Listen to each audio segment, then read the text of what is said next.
રાજ્યમાં 3 દિવસ છૂટાછવાયા સ્થળે ભારે વરસાદની આગાહી. ઉત્તર અને દક્ષિણ ગુજરાતમાં વરસાદનું યલો એલર્ટ જાહેર. દક્ષિણ ગુજરાતના પોર્ટ પર 3 નંબરનું સિગ્નલ. માછીમારોને દરિયો ન ખેડવા સૂચના.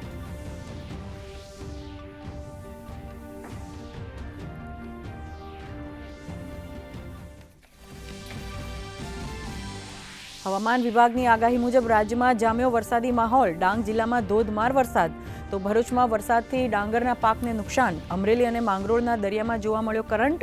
કમોસમી વરસાદથી ખેડૂતોની ચિંતામાં વધારો.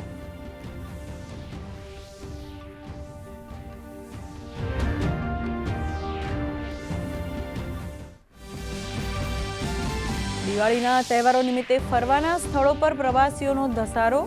રાજકોટના પ્રદ્યુમન પાર્કમાં 60,000થી વધુ સહેલાણીઓએ ઝૂની મુલાકાત લીધી, જ્યારે અમદાવાદના કાંકરિયામાં નવી રાઇડ્સ, રમતગમતના સાધન અને પ્રાણી સંગ્રહાલય બન્યા આકર્ષણનું કેન્દ્ર. સાથે જ યાત્રાધામોમાં શ્રદ્ધાળુઓનો ધસારો.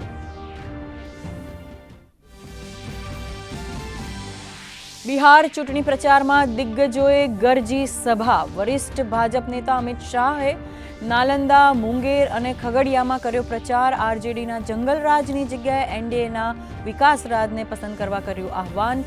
નીતિશ, તેજસ્વી અને ચિરાગ પાસવાન સહિત અન્ય નેતાઓ પણ ચૂંટણી પ્રચારમાં વ્યસ્ત.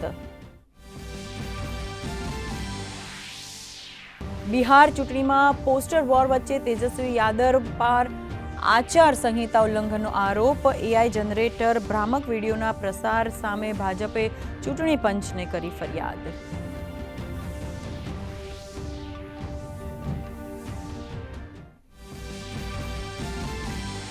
વૈશ્વિક સંસ્થા FATFની પાકિસ્તાનને ચેતવણી. કહ્યું કે ગ્રે લિસ્ટમાંથી બહાર નીકળવાનો મતલબ ટેરર ફંડિંગની છૂટ નહીં. પાકિસ્તાન પર રહેશે એશિયા પેસિફિક ગ્રુપની નજર.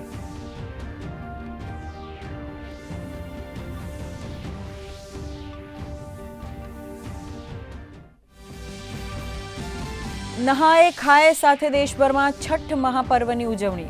છઠ્ઠી મૈયાના ગીતો વચ્ચે ભક્તિમાં ડૂબ્યા શ્રદ્ધાળુઓ. નદીઓના ઘાટો સહિત રેલવે દ્વારા ખાસ તૈયારી.